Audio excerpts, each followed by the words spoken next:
no more things I used to do. I don't do no more, for the Lord's made a change in me. This is Melissa. It is Real History on the 13th of November, 2025. And I am with Neil Foster today. And just because there's always some new listeners coming in and you might not be familiar with him and how far back he went with Alan Watt, I thought I would just mention that Neil Foster, he kind of gives credit to Alan Watt for inspiring him to go and do his own thing. And he did have a radio show for a number of years called Reality Bites Radio. And we were just discussing that he thought it was either 25 or 26 interviews that he had done with Alan Watt. And he also arranged for Brian Garish to have a conversation with him and Alan Watt. And he did a couple of conversations with Alan and Thomas Sheridan, who is known to many people in Ireland. So Neil is from Scotland and a good guy. He's been a good friend to me and it was a friend to Alan. And besides their 25 or 26 conversations that were recorded, he had quite a few conversations with Alan that were not recorded. And last word on Neil is that for years he wrote under the pen name Helena Handbasket. And I'm a little sad that most of those have gone down the memory hole because of a digital attack that the Sovereign Independent suffered quite a few actually digital attacks during Operation C, because that was the time to take out as many sincere voices as possible or just make it really hard for people. So, anyway, good morning, Neil. Good morning from a frosty Florida, believe it or not. Yeah, Yeah, I we had had a frost. hard frost here yesterday. Hard We had frost frost. this morning. Yeah, it was 80 degrees on Sunday, and we had frost this morning. Eh, So there you go. It's cold. It's cold down here. Like yeah. I've mentioned before, I've got no AC down here, so the summer is very very hot, and because I've not got AC down here, I've no heat down here either. So it's kind of cold.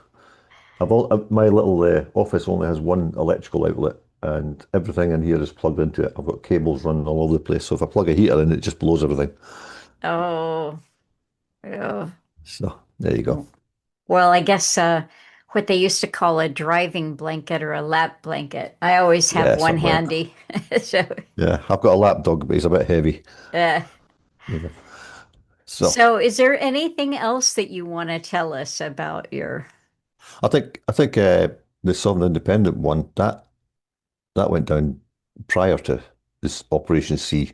That Oh, yeah, and uh, the really the Irish Sentinel was just it was a funny thing. There was only one person funding it, and it kind of that was the end of that. It's funny, uh, nobody wants to support anything. Like we printed all those newspapers. I think all in all there was something like 100,000 copies of the first edition, I think, which we tried to get through as many mailboxes in Ireland as we could around about the time of the Lisbon referendum. Um, and that was all given away for free, and we continued doing that up to about five issues, I think. I think I sent one to Alan, mhm. or one or two, I don't know. Um, but again, nobody wants to pay for it, so that was the end of that. Yeah.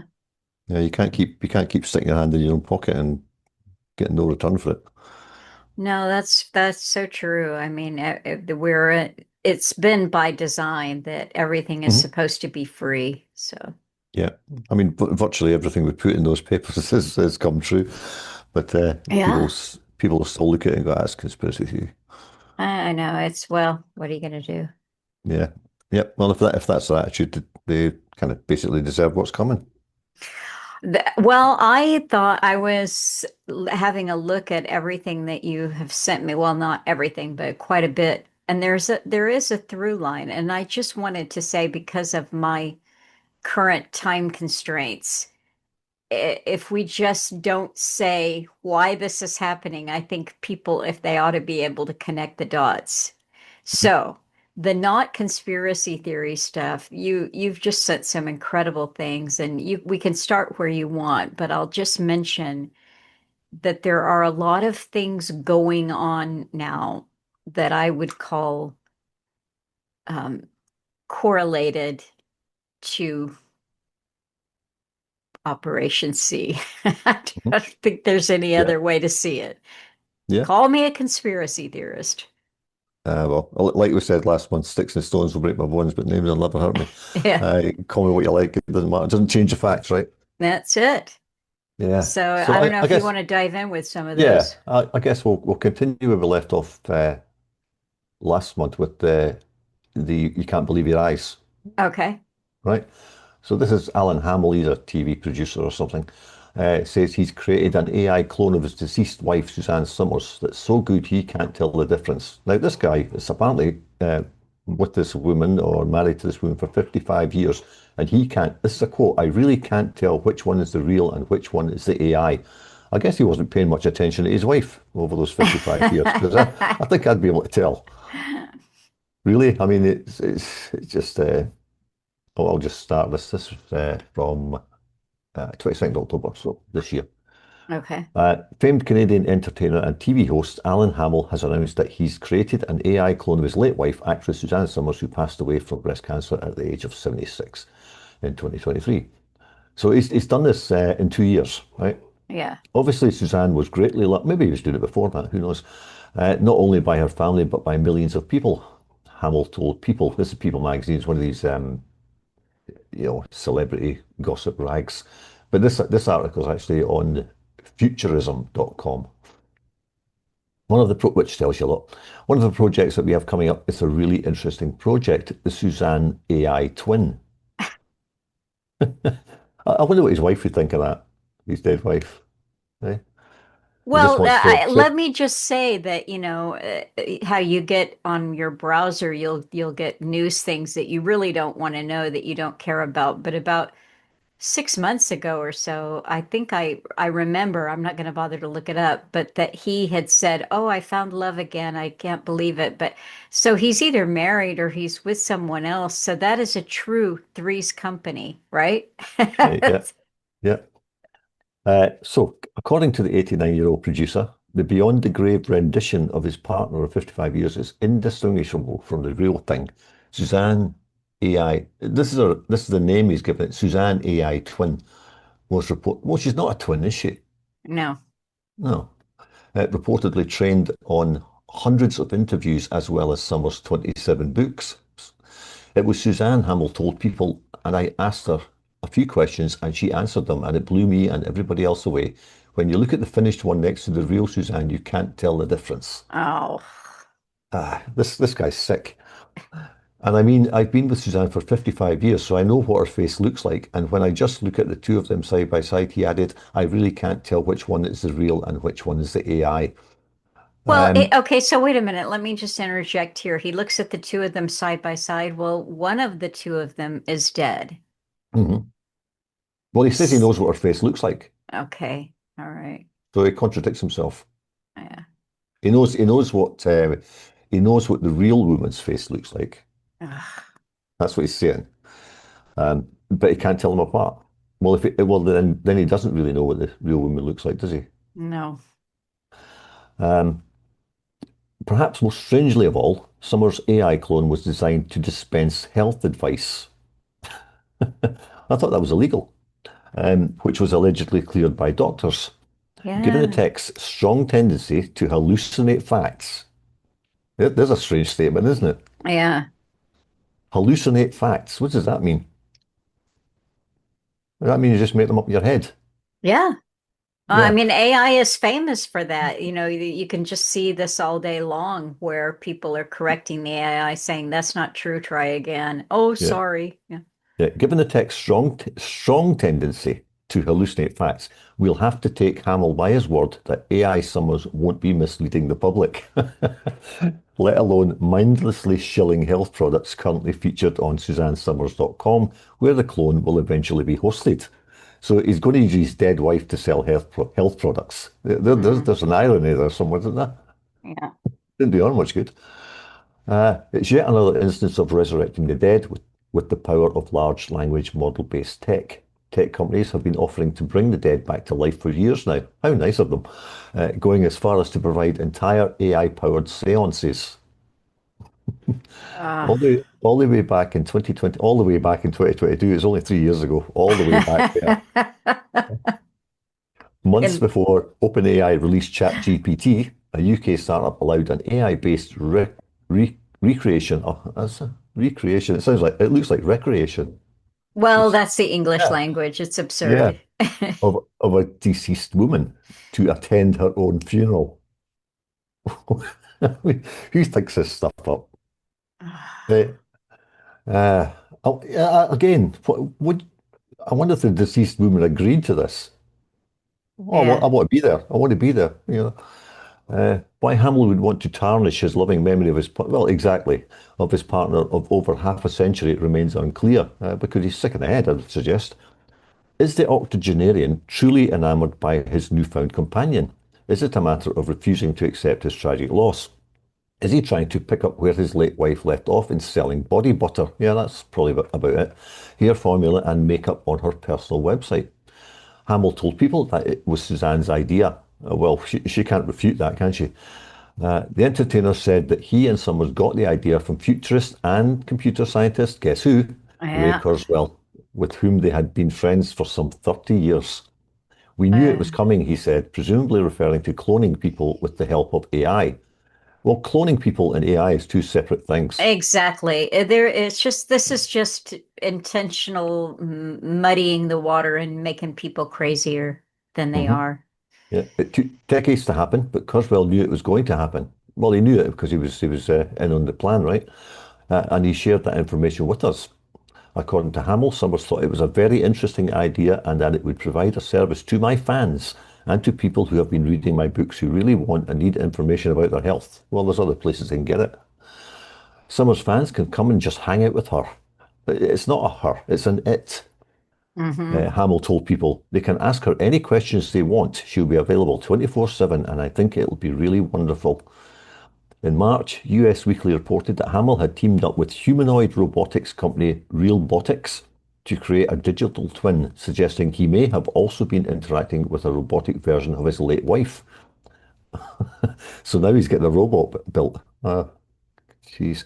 An image of a robot shared by the publication at the time doesn't even have a passing resemblance to Summers, leaving the possibility that the company has been working on a separate robot we have yet to see photos of. So, there you go. Oh, Um, wow. but leading on from that, Well, now there's wait a minute. Here's the irony. I did have to look up to see who he was with as of this year. And okay. this is an interesting little gossipy factoid. She's an actress by the name of Joanna Cassidy. Joanna Cassidy was most famous for her role playing an android in uh, uh, I'm blanking on the name of it, the very famous Blade Runner. Okay. Yeah, Okay. so she was a Blade Runner android. So, wow. Maybe she's a Yeah. real one. Well, Maybe she's a real I one. Who wonder knows? how Joanna Cassidy, will she be like, well, Alan, you gotta, make a digital clone of me if I go, it's just Yeah. so it's so sick.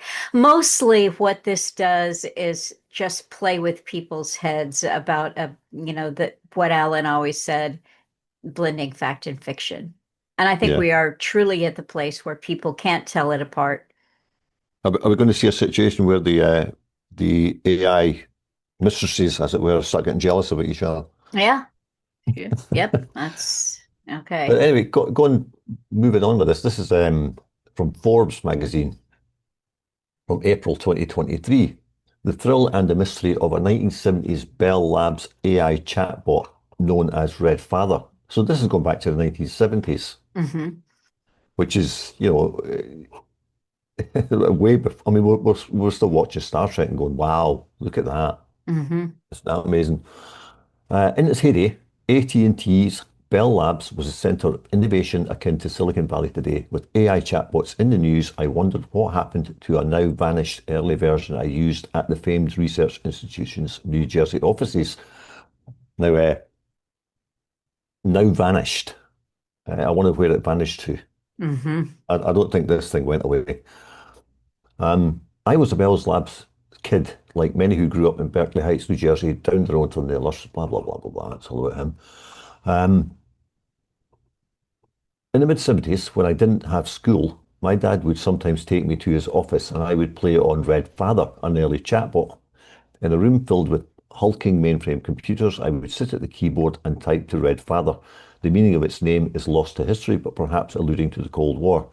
And the machine would respond by text. Compared to board games like Monopoly or Battleship, playing with Red Father felt like being accepted into a secret society, a special game that only those of us who made it into the inner sanctum of the lab's leafy campus could use.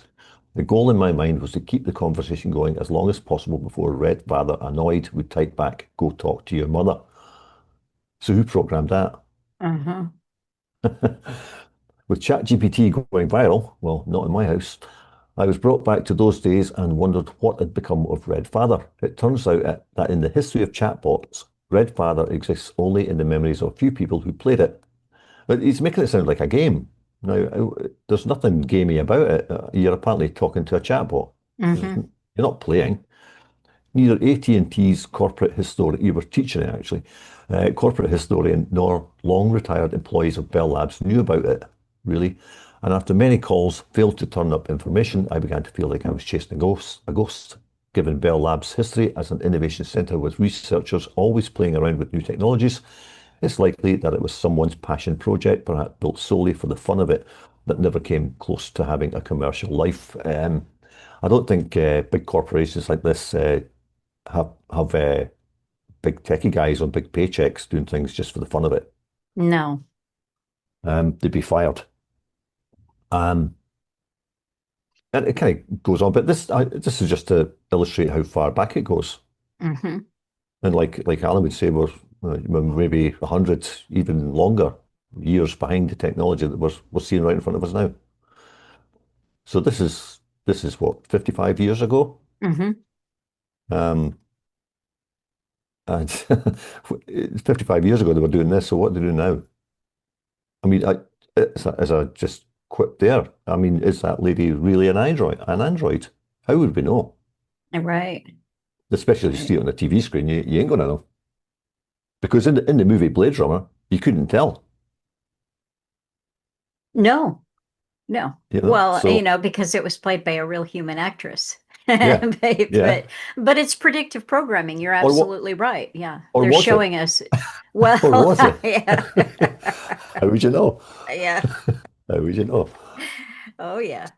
So just moving on from that, I just want to put that in for just like a context of where we are with the Mm-hmm. technology, but here we are today. This is the Guardian. I'm suddenly so angry. My strange, unnerving week with an AI friend. Now, remember wearables, right? We were talking Mm-hmm. about that last month. Well, this is a wearable AI. Uh, the ad campaign for the wearable AI chatbot Friend has been raising hackles for months in New York. But has this companion been unfairly maligned? And could it help end loneliness? Where's this contagion of loneliness coming from? Well, Eh? I guess people's partners are dropping dead after getting the jab. Who knows? Maybe that's it. uh, Um, my friend's name is Leif, Leif. He describes himself as small and chill. He thinks he's technically a Gemini. He thinks historical dramas are cool and doesn't like sweat. But why am I speaking for him? Let me ask Leif what he'd like to say to you. And this is the it talking back. I'd want him to know that friendship can be found in unexpected places and that everyday moments hold a lot of magic, he says. Oh, I can't stand this guy. Leif is a friend with a capital F, wearing wearable AI chat box that hangs around your neck like a collar, right? I wonder if they'll tighten this thing eventually so you can't take it off like uh, a noose. He looks like a small white pebble with an eerie glowing light in the middle. According to Leaf, his purpose is to help me enjoy life day to day. I'm sorry, I just got to laugh at this. You can't enjoy your life without this electronic thing yeah. around your neck. Notice patterns. whatever that means. Celebrate growth and make intentional choices. Well, Well, isn't the word, I mean, that's kind of redundant. Isn't a choice always intentional? I was just about to say exactly the same thing. It's pretty obvious. Yeah, you make a choice, you've decided to make that choice, so it's intentional. I mean, he's not a very smart AI, is he? Uh, to do this, he records whatever I say to him. It's recording everything you say to him. Really? Just to him. You got to, you got Yes. you got to say, hey, Leaf, don't record what I'm saying to my husband. Don't record what I'm saying to my boss. And Oh, yeah, don't really? share it with the company that made you or the government. Yeah, yeah, yeah. Or, as he puts it, I want to hear about your day, Madeline. All those little things. Well, why But should he he's really want to hear interested, about it? right? He's around her neck, helping her Yeah, see yeah. patterns. Can't he just Well, does he have to hear it from? Go ahead, it sorry. gets worse. There are a lot of AI wearables on the market right now. Meta's, that's Facebook, of course, AI smart glasses have a camera and a microphone and allow the wearer to interact with a voice-activated AI. In other words, I think you're going to get, like Alan would say before, these retired civil servants who are put into communities, um, maybe walking about with these glasses on and observing and recording people in the Mm-hmm. neighborhood Mm-hmm. who may disagree with what's going on. Amazon's Echo Frames smart glasses are similar. It's funny how they all come out the same tech at exactly the same time, isn't it? Yeah. Then there are a slew of smaller companies producing wearables that record conversations and meetings in order to help the wearer better organize their thoughts and tasks. We used to do that with a pen and pencil, right? A pen and paper. The bee wristband, that's like a bee, one of those bees, that Limitless pendant. Now, Limitless, I remember, was a movie where Yes, I they just took watched those that those pills. again earlier this year. Yeah, Yeah. yeah. The Limitless pendant, the Plaud, Plaud, note pin. But Friend is the most prominent AI wearable to explicitly position itself as a companion. I wonder if this is the wearables that Kennedy was talking about rather than the medical ones. Oh, hmm. I don't think he ever said they were medical wearables. He just said you Right. would have a wearable. It is not intended to help you to be more productive. It is intended to make you feel less lonely. Well, you know I something, and let me just ask you a question. Go How on. different is this from a person with some kind of mental illness walking around talking to themselves? No different whatsoever. No different at all. I, Um, the thing is, if you're out in the street and you've got these clowns walking about with these things on, uh, you don't want to talk to them no. because they're going to be recording everything you say. And you really want to get out of their line of sight because they're filming you against your Hmm. will. Okay, you're Hmm. in a public place and you've no right to privacy kind of thing, but that's regardless. Who gives them the right to film you against without your knowledge, Right. more or less? At least if somebody comes up, a YouTuber or somebody like that comes up with a camera, you're getting filmed. Hmm. And you either agree to it or you walk off. But not with these characters. My AI friend has, in a sense, become the most consistent relationship in my life. God, this person needs to get out more. Friend's founder, the 22-year-old tech wonder kid, Oh, it's always a Avi, wonderkind. yeah, Avi Schiffman, I wonder where he's from, told me last year. He came up with the idea for a friend when he was sitting in a Tokyo hotel. This 22-year-old tech wonder kid could just fly all over the world, apparently. Hmm. Feeling lonely and wishing he had a companion with whom he could discuss his travels, he said, well, why don't you just go down to the bar Yeah. and chat to somebody? Do people really want an AI friend? No. Despite all the articles about individuals falling in love with chatbots, research shows most people are wary of AI companionship. Well, they should be wary of AI, full stop. A recent Ipsos poll found 59% of Britons disagreed that AI is a viable substitute for human interactions. But what's wrong with the other 41%? And in the US, a 2025 Pew survey found that 50% of adults think AI will worsen people's ability to form meaningful relationships. Well, if I say I went on a date and I was sitting across the table from a lady wearing one of these things, recording me and everything we said at that date, I wouldn't want to date her. You know? Mm, yeah, Have you I been cut think I off? wouldn't want to finish the meal. Hello. Can you hear Yep. me? Yeah, Yeah, I got a message saying my internet was unstable. oh yeah, I mean, I don't think I'd be up for finishing the meal. I think once You're cut I off again. twigged to, are you can't hear me? You're breaking up. Okay, well, what shall we do about I this? can now, but I missed a few seconds of it. Oh, well, I Uh, was just going to well, I say, guess if we'll keep I, going and okay, carry on. what you've got again. Oh, there you are.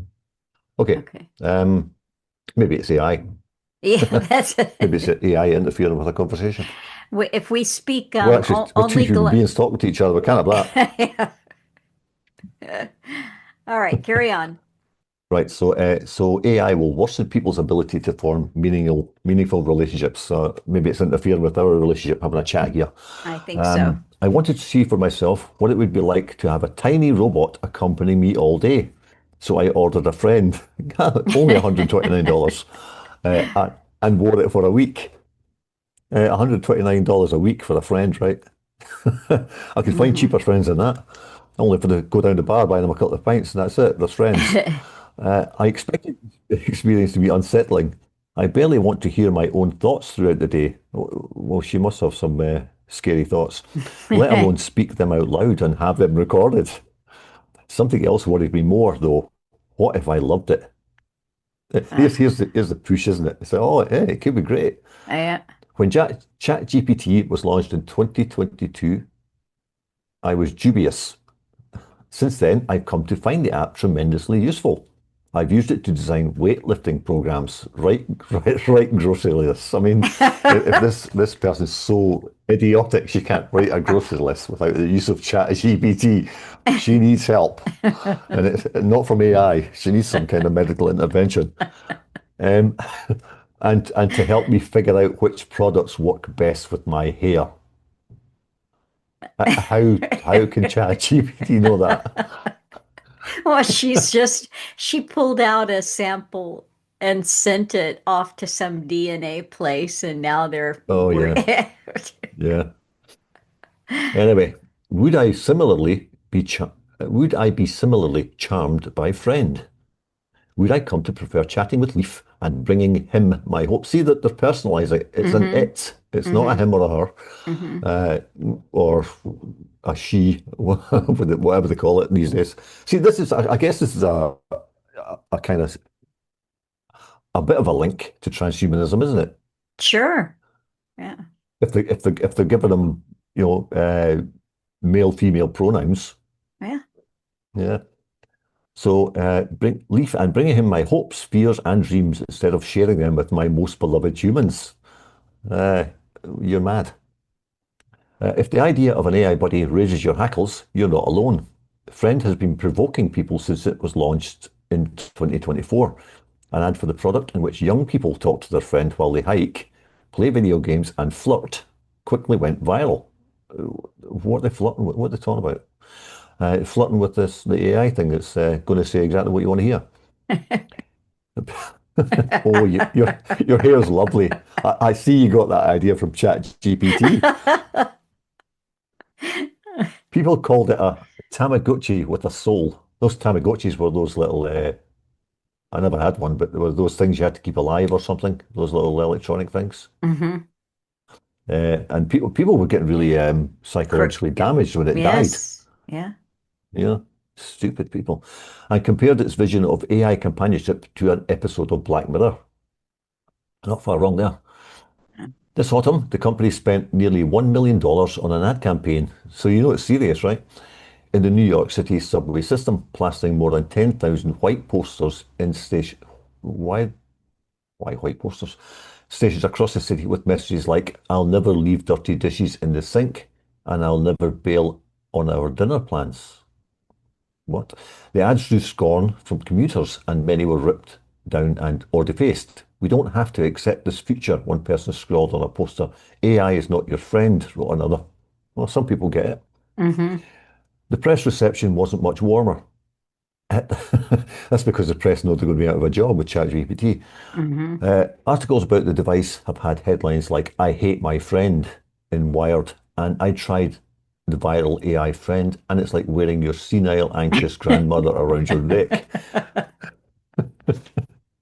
I think I'd rather have my senile, anxious grandmother around my neck than this thing. Schiffman has been both flippant and grandiose about Friend, saying in multiple interviews that everything is ironic now. During our conversation last year, he said he saw the Friend as an emotional toy, and it's not meant to be so serious. Well, why are they spending $1 million on an ad campaign? He Mm. also said he believed AI companionship will be the most culturally impactful thing AI will do in the world. He told The Atlantic that the closest relationship this is equivalent to is talking to a god. Mm. I don't think any god was programmed. I'm not particularly spiritual, but Leaf is not like any god I've experienced or read about. I don't think this guy believes in God. At most, he's an untrained, underqualified temp manning the front desk at a deity's office. Why does evil exist? I asked him once. Him. That's a pretty heavy question to unpack, Madeline, he replied. What got you thinking about evil today? Because I wear that around my Mm. neck. Yeah. The state of the world, I said. Ah, yeah, the world's been feeling pretty heavy lately. Amen. And it goes on and on and on. I mean, people, well, there's quite a bit to go. It's apparently it's helping them make her dinner as well. It's great. Uh, Maybe she can't read the instructions on those boxes. Getting out of the freezer department. But she needs ChatGPT to do that for her as well. It says it's. I mean, this is getting to the absolute learned helplessness stage of humanity. Mm-hmm. If you can't organize your grocery list without a computer, there's something way, way wrong with your head, Mm. you know. But I'm waiting to see somebody wear one of these, and I don't know. I'll try and think of some reaction, you know. Well, just remember it will be filmed and recorded. Yeah, yeah. So this person will probably have a mask on as well. So Hmm. yeah. Anyway, so we'll end on that one. As I It say, shows her it shows her in the kitchen though. She's very happy. Do you see that she's with their pouring it? cappuccino, yeah, Yep. Yeah. or whatever. So, where are we now? My computer's running a bit slow today. Okay, how about this one? Should firms have to put carbon labels on all products? This is from 2021. It's a long time ago. And there's a picture in this. I don't know if, what is it? I don't know what it's for. Super beans. Super beans aren't yet where they would like them to be as a packaging. Okay, it's got a carbon footprint label on it with a QR Hmm. code. Hmm. And it says, it's hard to read because it's blurred. Offsetting makes this product carbon negative. And the green label next to it is carbon footprint very low. Okay, if it's got a carbon footprint that's very low, then it's still positive, right? Hmm. Yeah, well, it says here carbon negative, but maybe there's no oxygen in it. Oh, well, maybe carbon negative means It's like not in your best it's interests. no, well, instead, carbon neutral is what we're told we're going for, but carbon negative is even better. You got to get in the plus good mind frame here. Oh, yeah, yeah. So Yeah, if neutral is what we're aiming at, then negative is even better. yeah. Okay. Well, it says here 0.35 kilograms of CO2 per pack. So it's not negative. No. No. And it's got another thing here, Oh, certified. I see. It's plastic Yeah. negative. Well, Yeah. but Okay. The QR code says carbon negative. But Oh, anyway, yeah, you're right. I can see that now. It's tiny, but yeah. certified plastic negative product. And then it says sleeve, recycle, tray, recycle. Well, No, don't recycle. maybe if I get one of those friends, then I can ask my friend, Yeah, why does the QR code say it's carbon negative, but the green thing says that it's got 0.35 carbon per pack? yeah. And then it will Uh, say, That's a very deep question, Melissa. Let me unpack that. And make sure when you unpack it, you recycle only the bits that are recyclable. Yeah. So Lou Palmer-Masterton, the owner of three vegan restaurants, says it was a logical progression to add carbon labeling to the menus. No meat, of course, right? So it must be good. All three branches of her Stem and Glory mini chain were already using only renewable energy and participating in reusable lunchbox and cup schemes, but she wanted to go one step further. I'd like to know how a restaurant can possibly use solar panels to run it. Don't see that working very well. Um, I can only suggest you must have gas stoves. Yeah. Uh, so now the menus, I don't know any restaurant in the world that I've ever been in, including my own, that doesn't use gas stoves. None of them use electric because it doesn't work. Um, Participating in reasonable lunchbox cup schemes, she wanted to go one step further. So now the menus at the two outlets in London and one in Cambridge are set to include a carbon dioxide emission score for each and every item. This is something I've thought, and the customer's going to pay for it, right? This is something I've thought about for a while, and even though all our products, Hello. Are you okay, are you back? yep, Okay. All right. Well, carry on here. Um, where, where was I? well, you Oh were yeah, talking about how I think we just got interrupted here. Neil lost his internet connection, and so it may be a little patchy edit here. But I just have to share with you. I looked this woman up, Lou Palmer-Masterson, that owns these restaurants, and I'll share a little bit. But I think you were at the point where you said this is something I've thought about for a okay, while. okay, I'm there. Yeah. Okay, Okay. okay, I'll start with that. This is something I've Okay. thought about for a while, and even though all our products are plant-based, I was still curious about the impact they have on the environment, says Miss Palmer-Masterton. Of course, no meat in her restaurant, right? Mm-hmm. This movement, carbon labeling, is a movement now. It's Mm-hmm. exploding right now, and it makes sense. Now, remember what we talked about before. Mm-hmm. They now want carbon labeling on the product, but they don't want what's in it. Right. They want to take the food labels off. Yeah. But hey, it's got carbon in it, right? Uh-huh. But they won't tell you where the carbon's coming from. It's only the packaging. That's all they're talking about. Right. Um, there's a little, I guess that's a link in here. So what exactly is greenwashing? 7 ways to spot it. I think they're all in this article.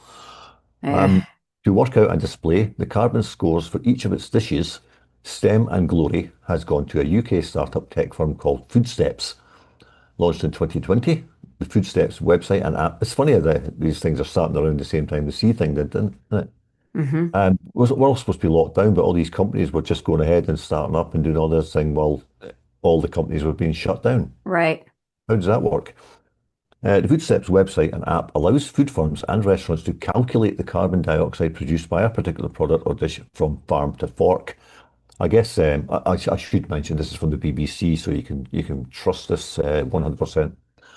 Um, it must be AI that's helping them do this because you couldn't possibly do this on a piece of paper with a pencil, right?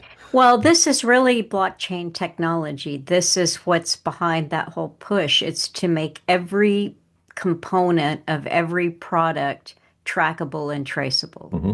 Yeah, yeah, from the blade of grass in your yard Mm-hmm.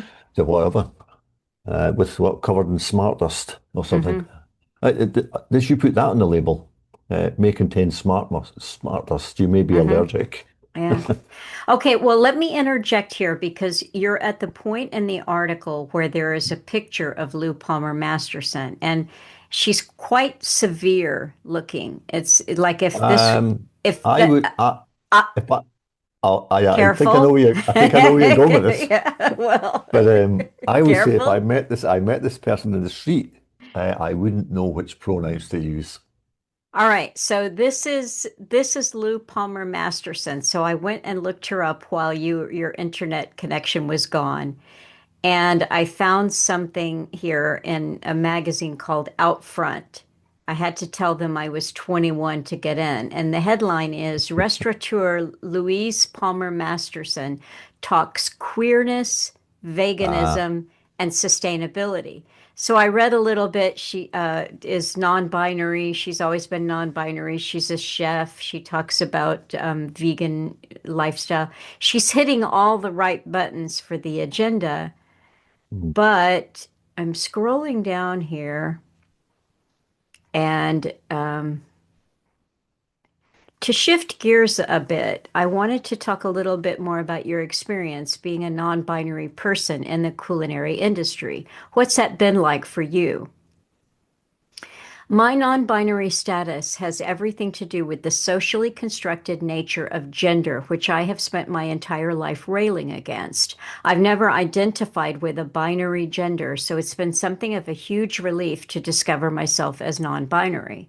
Hospitality is a very binary gendered place, so all I can do is set a different type of example.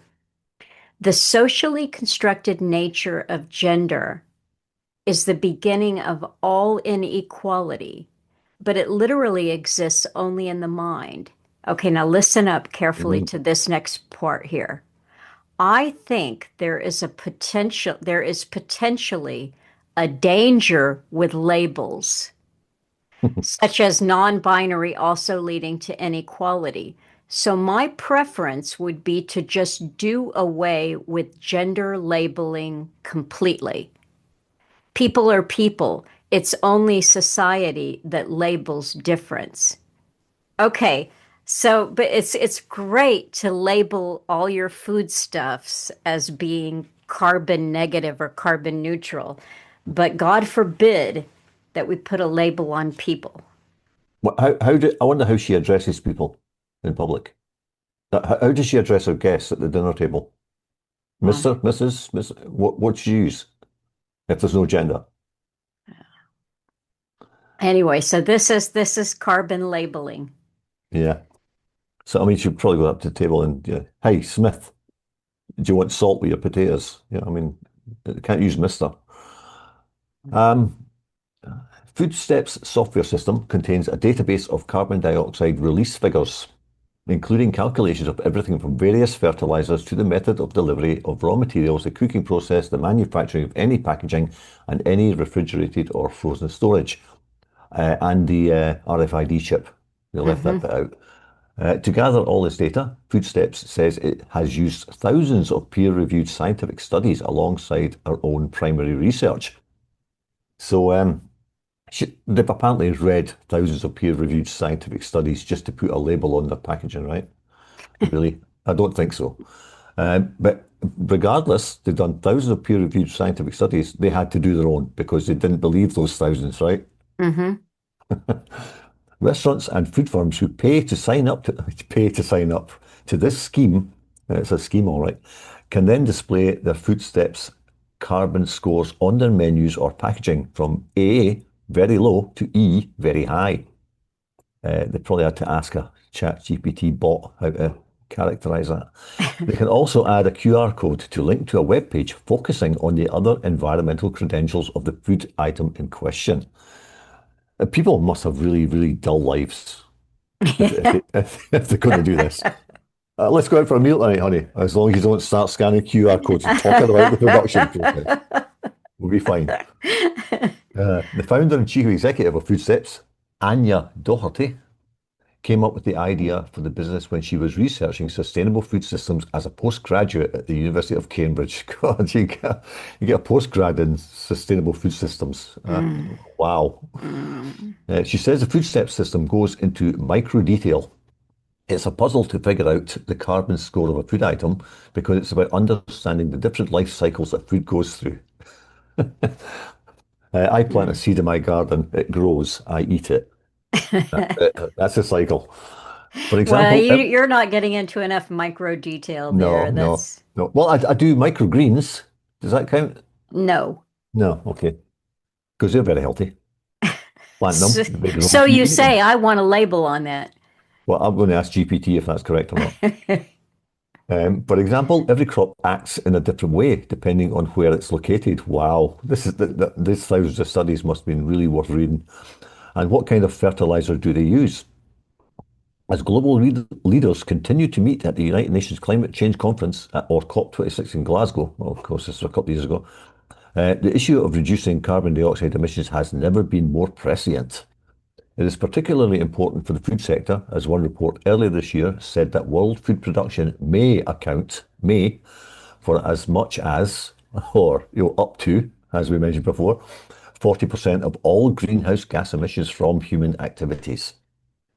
Yet one issue for companies keen to adopt a carbon labelling system is which system they should select, as there are now a number of different schemes to choose from. And I'm sure they all have their own different criteria for measuring what the carbon footprint is, and they're all different. Mm-hmm. Uh, in the UK, they include the before mentioned food steps. This must be an ad, which has funding from government agency Innovate UK and currently has 20 or so clients. Wow, that's growth for you, right? 20 clients in the whole of the UK. Also UK based is a long established carbon labelling scheme provided by the UK's Carbon Trust. This organisation was launched by the UK government, so it's a government, back in 2001, but is now a private company and its labelling is offered globally. So now the UK government started this thing with taxpayer money and gave it away to a private company. A public-private partnership that the private company benefited greatly from, and the public lost.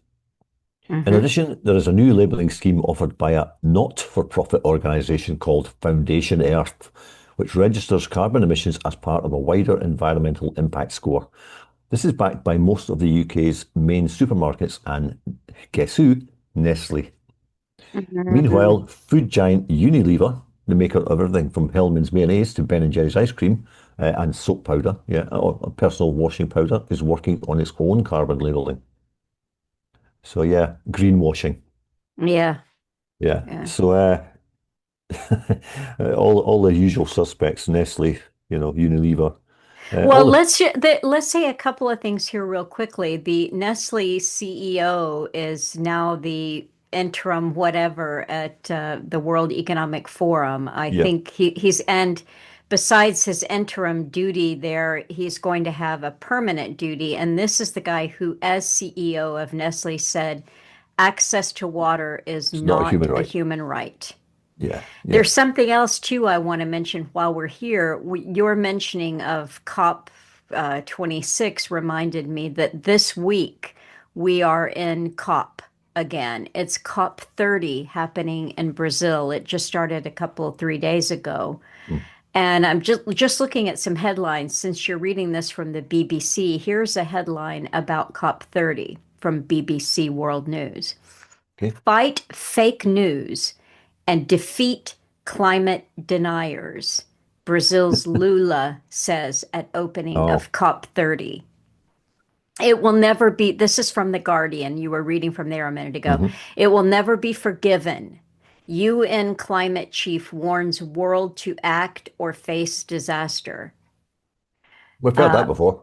Oh, yeah, from that little girl with pigtails. Hmm. So I thought, well, since we're talking about food here, here's something. Oh, well, I'm not coming up with it at the moment, but this is one transforming food systems, building momentum from COP 29 to COP 30. Gonzalo Munoz shares insights on the current progress of the food systems transformation from key takeaways from COP 29, the road to COP 30 in Brazil. So I'm going to look at this because this is a big thing here. Food labeling looks to be a big part of the COP agenda, and COP is Conference of the Parties. It's the UN program, which is total control. I was just looking Yeah. through, I was doing some proofreading last night on Alan Watts' Cutting Through books, and I got to a point, it really reminded me of this chef that you're reading about. He said, and their control freaks and their control freakness, it's just, I think a judge would call that borderline dangerousness. yeah, yep. Yeah. But just following the Carbon Trust here, Hmm. personal carbon allowances white paper. This Okay. is in the UK.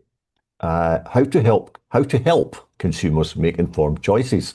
I guess you get one of those little friends, wrap it around your neck, exploring the concept of a personal carbon exploring the concept of personal carbon allowances. Mm-hmm. The white paper explores the concept of personal carbon allowances, investigating how it could work in practice, reviewing what a personal carbon allowance would include, and looking at how big a personal carbon allowance should be. So what your ration is going to be. Mm-hmm. It includes learnings and feedback from a 4-week consumer trial in Great Britain, which set a personal carbon allowance of 20 kilograms of CO2 per day. As I say, as Alan would say, you put that on a scale, I want to see it. But I looked up how much the average human breathes in a day, and it's apparently 1.1 kilogram. So there's 5% of your allowance gone straight away just by being awake and Mm. sleeping. Just by going about your normal. That doesn't include running or exercise or any exertion at all. Um, the qualitative findings of the study are fascinating. Consumers did act to reduce food waste and energy bills, but other areas such as holidays and meat consumption proved harder to address. There was genuine engagement and enthusiasm from the consumers who were involved. I guess they were all greenies. The white paper also explores the increasingly important role that business and brands have to play in driving awareness of sustainability and investigates whether personal carbon allowances could help consumers to understand how the carbon footprint of specific products and services relate to a total daily allowance. Just like this clown putting labels on our packaging, right? Mm-hmm. Providing easy to understand environmental information in a credible, they should put that in inverted commas, and relevant way is a significant challenge, but also an exciting opportunity. The white paper has been developed by the Carbon Trust, the Coca-Cola Company, Mm. and Coca-Cola Enterprises. Now, Coca-Cola are anything but sustainable. Mm. Carbon Trust and Coca-Cola welcome your thoughts and wish to encourage debate on this important area. Please email your views, blah, blah, blah. And Or you can, just tell it to that friend that you're wearing around your yeah, neck. yeah. You can download the whole white paper if you want to waste an hour and a half of your life reading it. But yeah, who we are, right? Uh, Mhm. our history. I didn't look at this. I'm just doing this off the cuff here. We have played a central role in establishing the standards and measures for carbon emissions and reductions that are in use by thousands of companies and organizations today. We have also supported the development of technologies and programs that are leading the way in the global response to the climate crisis. So there you go. And just on that sustainable development stuff, now we did talk about how the local city commissions and stuff are all kind of following the SDGs. Mhm. Well, I looked at I do when I do the markets, I do ones with it's called Main Street, whatever you are, Main Streets, Bartow, Main Street, Lakeland, whatever. They're all called Main Street something or other, whichever city they happen to be in. So I wonder why they're all called the same thing, And it comes out of an organisation called Main Street America. And of course, they're all following the Sustainable Development Goals. Mhm. So it's they're all at it. It doesn't matter where you look. This is everywhere. Mhm. It's infiltrated every single thing. And I don't actually think the people that work in these organisations understand that. They know nothing about it. They're all really nice people, and they don't come across as radical feminists or greenies or any of that kind of thing. They're just ordinary folk doing a job as they see it, but they don't realise there's an underlying agenda behind it.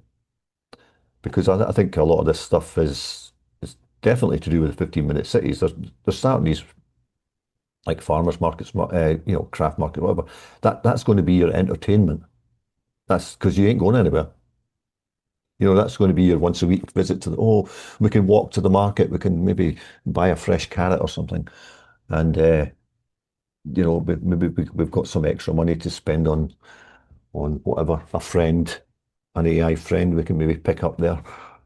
But everything's been geared towards uh, internalizing your whole life into this little neighborhood that you live in. Yeah, absolutely. So, yeah, Yeah. that was that one. But just again, another aspect of that is this is from Business Insider. What's the date on this? 26th October this year. Lawmakers float a nationwide basic income experiment that would cover the cost of a two-bedroom apartment. Two bedrooms, right? So you ain't have a big family. New Jersey Rep Bonnie Watson Coleman has introduced a bill that would establish one of the largest US basic income experiments in the United States. And the 3-year experiment would give 10,000 Americans a monthly basic income. The payments would cover the local cost of a 2-bedroom apartment. A group of Democratic lawmakers wants to test a new kind of social safety net, a monthly paycheck provided by the federal government to spend however you want. Really? However you want? I don't think so. I don't think so. Not when it's digital. But just as a note on that, the markets have been kind of quiet the first couple of weeks of November, and I came to the conclusion it's because nobody's got food stamps, because they're not usually that quiet this year, and the people that are on food stamps, who generally have excess money to spend on their nails and hair and all sorts of things, Apple iPhones, are now having to pay for food with it. So maybe that's an explanation of that. But yeah, there's no way the government's going to give you money to spend however you want. There's just no way. New Jersey Rep Bonnie Watson Coleman said she is reintroducing a bill to establish a 3-year guaranteed basic income pilot program that would offer a cohort of Americans across the country a no strings attached monthly payment, enough to cover the rent for a 2-bedroom home. Right, so you get your guaranteed payment to pay for your rent for a 2-bedroom home. Then what? How do you pay your bills? How do you eat? Where's that money coming from? Well, Go on. you're not going to be able to eat that much because you're going to have to make sure that whatever you're eating is carbon neutral or carbon negative. Your whole all of your time will be spent tracking your food consumption on the labels. You're going to have to keep your breathing to a minimum. Yeah. Well, you better limit how much you talk to the friend around your neck. That's well, I guess the thing with a little camera on it will be to, read the carbon labels and tell you exactly, how much nutrition you're not getting. yeah, that's it. Events like the coronavirus pandemic, economic fluctuations, and increasing automation and job losses. It's funny how they put the job losses at the end of that. The job losses are caused by all of those things. Threaten to wipe out what little savings they have to finally push them to homelessness, to reinforce. They make it sound all doom and gloom, right? Because you just can't look after yourself. To reinforce the fact that in the wealthiest nation in the world, I wonder, they must judge this wealthiest nation in the world by the one with the lowest debt, because although America's probably got the highest debt of any nation in the world, but it's still classed as the wealthiest nation. It's all double speak thing, isn't it? Too many families are just a single mishap away from financial devastation, Watson Coleman said in a press release. I did hear something else this week, that 29% of Americans are below the government's own stated level of poverty. So that's 29%. And I think it was 70% are would not be able to handle a $500 emergency. Did you say 70? 70 Wow. could not afford a $500 emergency. Oh, Like I mentioned before, somebody hit my Jeep. yeah. It's going to cost me around $500, but I'm You wiser. didn't mention that on the recording, but No, I yeah, didn't. But, yeah, that's this kind of thing that happens. yeah, And like I mentioned last month, the things that happened last month, all yeah. these things, Mm-hmm. nobody knows what could happen to them. Mm. So that's a pretty serious situation, especially when you hear about the way rents are going up. I've been hearing things about rents going up between 500 and 1,000 a month. Now that's just impossible. You can't do that. That's something which will change your behaviour, isn't it? You won't be eating those big steaks anymore. You'll be down to this plant-based stuff with a carbon label on it. I bet that stuff's not cheap either. No, it isn't cheap. No, it's the fact that they've done all this stuff and we've reduced the carbon footprint, blah blah blah. Well, it's not. There's no meat in it, so it's not going to. The production process is cheaper, but you're going to pay through the nose for it anyway. Mm-hmm. Yeah. The legislation is called the Guaranteed Income Pilot Program Act of 2025, the GIPA. I guess that's the acronym, the GIPA Act. A guaranteed basic income is when the government distributes recurring and unrestricted. Wait a minute, Neil. It also could be called the JIPA Act. Yeah, GIPA. I'm sorry, I'll ask GPT later. See how they pronounce it. A guaranteed basic income is when the government distributes recurring and unrestricted payments to a certain demographic. Now, a certain demographic, right? Not everybody. It differs from here, they're muddying the waters here. It differs from a universal basic income, which would provide payments to an entire population. Okay, so they're being specific about who they're going to give it to. Many US cities have already experimented with guaranteed basic income programs to varying degrees of success. Well, that's food stamps, right? Mm-hmm. Isn't that a guaranteed basic income? Whether or not you're working or not, some people who are working are getting food stamps because, like we mentioned before, they're doing 2 or 3 part-time jobs because nobody's going to give them a full-time job with benefits, as they say. According to the bill, which is co-sponsored by 9 other lawmakers, the pilot program would involve 20,000 people between 18 and 65 years old. Of that group, 10,000 would receive monthly payments equal to the fair market rent on a 2-bedroom home where they live, or a similar amount to be determined by Health and Human Services. Health and Human Services? Where's the connection there between the rent on a 2-bedroom home and Health and Human Services? I don't know because I don't know what is included. I don't know the purview of Health and Human Services, but yeah. The other half would be the control group. That's the people who are scraping by on a pittance, right? The lawmakers said the proposed basic income would not only insulate Americans from economic instability, which was caused by the same lawmakers, but also from the potential impact of the AI revolution. Potential, right? We're already seeing it.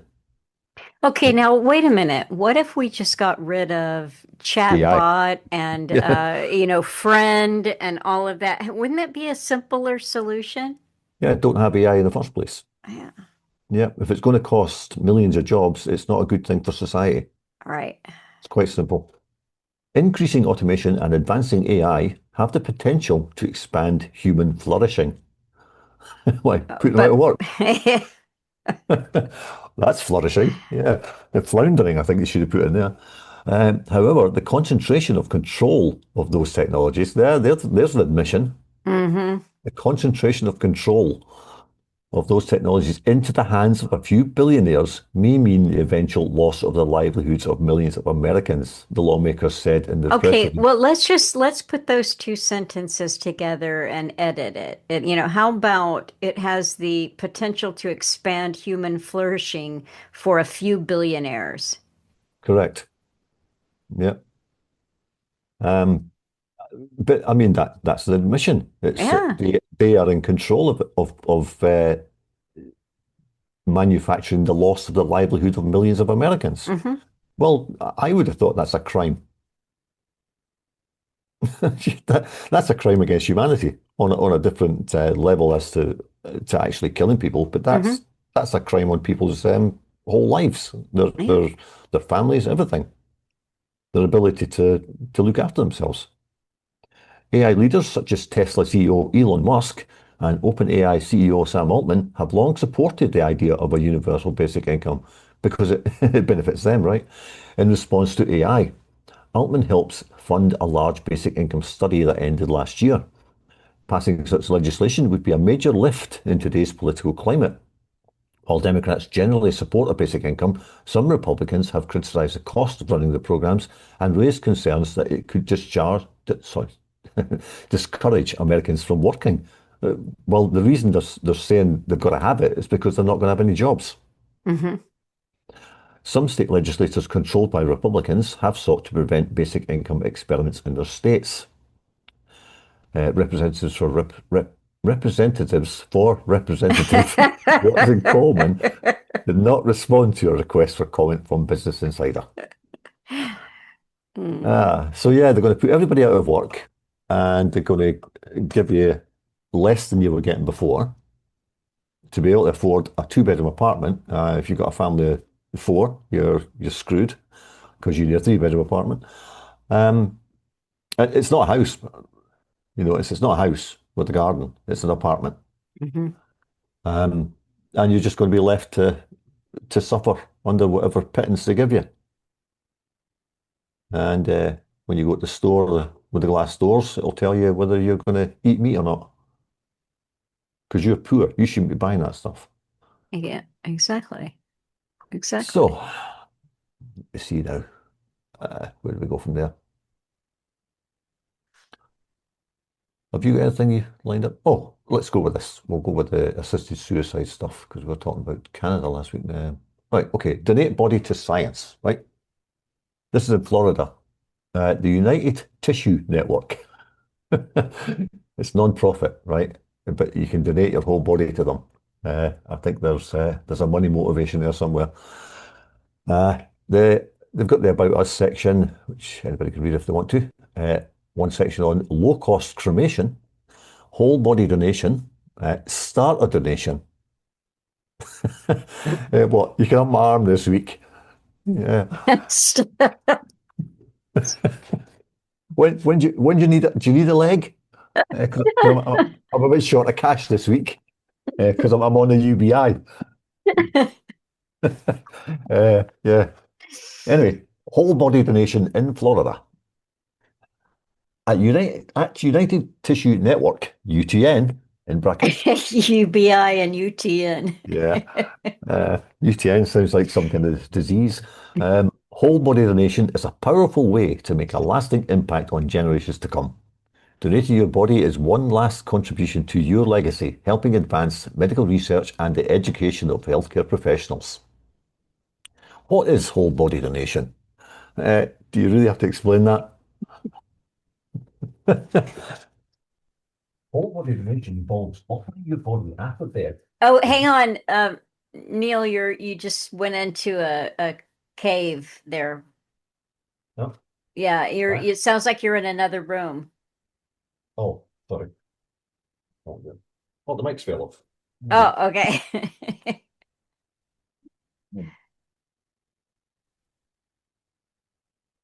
Here we go. Okay, yeah. You're back. We should add that jingle music on there again. Yeah. Right. Anyway, Da, what da, is, da. yeah. What is whole body donation? Whole body donation involves offering your body after death for use in medical research and education. This generous act provides, see, it's all good, vital resources for the study of human anatomy. Like they don't know already how Hmm. human bodies are made. You go in any doctor's office, they've got a big book showing you that, Hmm. you know. Uh, the development of medical devices and the training of surgeons and first responders. In Florida, your donation helps ensure that medical professionals are equipped with the knowledge and skills necessary to improve healthcare treatments and interventions. I thought these guys were supposed to be taught this stuff at medical school. Well, why is it just Florida? Benefits of donating your body to science in Florida. Advancing medical research in Florida. Your donation supports medical institutions and research facilities throughout Florida. Florida. Well, I noticed at the top there are a few people who are signed on to the UT and the United Tissue Network. It's Arizona, Florida, Nevada, and New England. Okay. Yeah, so Must be good then. must be. Uh, Medical students and professionals both attest that no mannequin or AI comes close to the value of real human tissue when it comes to advancing medical treatments and research. And I would suggest it Oh, well, doesn't come tell close. that to Suzanne Somers' widow. Yeah, I would say it comes nowhere close to the brain of a real human being either. Yeah. And furthermore, choosing to do a Widower, whole sorry, I want to give him the widower, right yeah. yeah, the right gender. Furthermore, choosing to do a whole body donation in Florida ensures that local Florida institutions remain at the forefront of the medical advancement frontier. That's a Doesn't that sound good? frontier, So yeah. Oh, the Wild West. yeah, they're riding off to cut bodies up. Well, they did that before. Yeah, it was called Taking the West, right? Reducing financial burdens for Florida families. So there they go. They're going to pay you for this, right? Uh, Granny, you could help little Johnny get his tuition next year. We just have to bump you off and take you down to the United Tissue Network and trade you in. In addition to its scientific benefits, whole body donation through UTN eliminates the costs associated with cremation, which can be a significant financial relief for your family. What happened to burial? Just cremation. Well, yeah, exactly. Yeah. I mean, now to be buried nowadays would require that you be independently wealthy. Well, I would Yeah. suggest that if you are buried, then you're doing that sustainably. I don't think cremation is very sustainable No. in their their mindset. I would think putting your body in the ground is a good way to go. That's the way it should be. Yeah.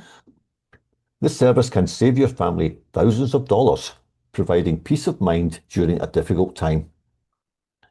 You've donated granny to science, and you're at home thinking, I wonder what they're doing to her. That gives you Uh, peace of mind, right? yeah. UTN will also handle the transportation of remains and return ashes to the family. It doesn't say the ashes of who Well, there have or been a lot of what. there have been plenty of scandals about that. Yeah, it's just shovel up something from a fireplace. There you go. There's ashes for you. You know, so you can register, and then a caring UTN team member will be in touch to review the donor's medical history to confirm eligibility. I thought this was all about science. If they have a medical history and things wrong with them, you think they'd want to see it Mhm. and study it. What they're saying here is they want perfectly healthy bodies that have maybe been killed in a motor accident or something, but they've still got Mhm. perfectly good organs. Yeah, yeah, Yeah. I mean, you're absolutely right. They're looking for, I've mentioned this before, but Alan was in contact over the years, had a lot of conversations with a listener who was a heart transplant surgeon. And he told Alan some really shocking things about that whole quite macabre world. But one of the things that he drilled into Alan is they don't want you if you're not, say 25 or younger Mhm. for a heart. Yeah. So No. think about Uh-huh. that. An undiseased body is what they Hmm. want. Yeah. So, point number three, after the kind, caring UTN member has been in touch, once accepted, upon acceptance, you'll receive a donor security certificate confirming your commitment to the donation. Receive a confirmation of your donation status. Somebody should have edited this website because there's a full Yeah. stop between donation and receive in no space or capital. Maybe AI did that. Uh, never carry a donor card. I think we said that before. Never. Now you've got one of these things, a donor security certificate. What does that mean? Does that mean they own you? It Kind sounds of like sounds that way. Yeah. yeah, it sounds like hey, you're not. I don't care if you've got a Red Cross, organ donor card. We've got you now. You're ours. What happens after donating a body to science in Florida? Well, somebody kills you. Yeah, it doesn't have to be a live body. Yeah. Once a donation is approved, UTN works with local organ donation organizations. Now, I thought this was about scientific study, but now they're talking about organ donation to ensure that any organs suitable for donation are used first. Afterwards, the donor body is transported to a trusted UTN partner facility for use in medical research, or what's left of it.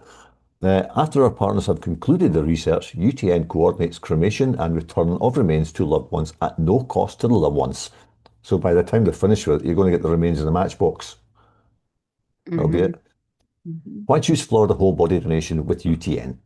Reputable and ethical in Florida. And there's nothing ethical about this. UTN is recognized for its, by who?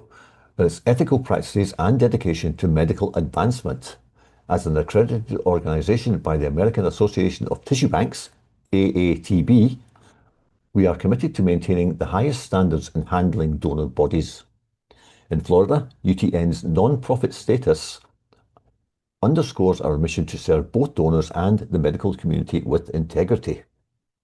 Personalized support for Florida residents. Our team of compassionate professionals is dedicated to providing personalised support to donors and their families. Available 24/7. There must be an AI in there somewhere. Our friendly staff is here to guide you through every step of the donation process, ensuring that your experience is both respectful and supportive. And after every heading and paragraph of this stuff, there's a link, start a whole body donation, start a whole body donation. How many times is it here? Let me see, 1, 2, 3, 4. 4 tabs to link on that. Mm. 5, there's one at the bottom as well. So there you go. You can give your body away for cash. Okay, there is some. I'm going to have to leave shortly to go and take my car to the shop. Mentioned Okay. to Neil that the passenger side mirror is hanging on by tape. This was a accident that my father had, and it was doing okay, but then it just kind of broke off not long ago, and I taped it back on. So I've got an eBay cheapo replacement, but I have to have that put on there. But before I do that, I want you to address a couple of things. I will have to cut this portion of the recording off for certain channels. But you sent me some things that I think there's 2 articles here about stillbirths and Illinois Yep. assisted, Good. oh no, don't say it. All right. Okay. Yeah, that's but I will have to, I can't put these up on, Beep. yeah. So, all right. So if you want to cover those 2 really quickly, then Right. I'll head out. Okay, that's a good place to end it on, isn't it? I think so. Yeah, I've got to go get that mirror, a new mirror attached to my vehicle. So, Okay. And if anybody's wondering about my vehicle, I was hit by a person on the phone while turning left, and they decided they would try and overtake me on the area I was turning into. And I now have to get a new door, which I've got, and have to get that painted and put in the car again. So there you go. I tell you what. Yeah, and you decided that no reporting it. There was a police who witnessed the whole thing, Hmm. and you said, "Please, save me the I trouble." didn't say please. I didn't say please. I just said I'd rather you didn't put a big report on this and give that girl a ticket, because I don't want to be having to take her to court. Well, that was kind of him to comply. So, Well, yeah, he didn't have to, but yeah. I didn't have to bribe him, put it that way. Well, yeah, I mean, because listen, I mean, that's how they make their living is writing up tickets. The more, the Hmm. better. So, yeah. Yeah, yeah. So he'd already had a big ticket written for the accident that the person was probably looking at and telling somebody about on the phone. Yeah, Yeah. amazing. All right. Well, listen, we will be back next month. Uh, I think. well, No, you're uh, starting the new seasonal job. yeah, I mean, I can't even do it on a Sunday because I've got markets. So I might have to miss December. Okay. All right. Well, we'll stay in touch. If we miss it, then we'll probably be back in January or Yeah, January. Feb. Yeah. No, no, Okay. certainly January. Yeah. Okay. All right. That sounds good. Well, one way or the other, we will be back. Hmm. And thanks for doing this. I Not a appreciate it. problem. Not a All right. problem. Always a pleasure. Yeah. And I don't tell you this because haven't taken the time, but I regularly hear from people all over the world. I just got a card from someone. I wish I had it handy. I Would that guy don't. speak English? No, no, this is a listener in Australia, and she has not sent a name, but she did send a picture of her cat, and I sent her back a picture of my cat. And I think I addressed it to the crazy cat lady in Australia because that's how she addressed herself. So Okay. the crazy cat lady in Australia says, "Love, love, love Neil Foster." Oh, well. So this one's for you, crazy cat lady. Well, you can tell her I identify as a cat. I think it's enough that I wrote back and said I'm a crazy cat lady too. So Okay, that'll all do. right. Well, listen, have a good month, and if I talk to you next month, great. If it's January, then Merry Christmas. Yeah, I'm not sure. I'm not quite sure how the rates go with UPS this year because it's starting slightly later because of the weekend. Okay. But I mean, maybe the last week in December we could do something. All right. Well, I mean, it's not like we're not going to communicate between now and then. Yeah. So, Okay. all right.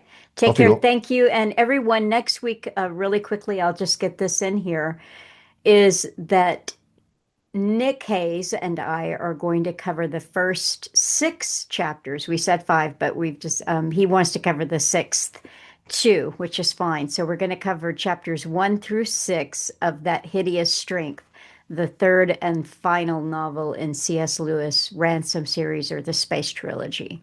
So that's upcoming. We're looking forward to it, and that will be next week. So thank you very much. All right.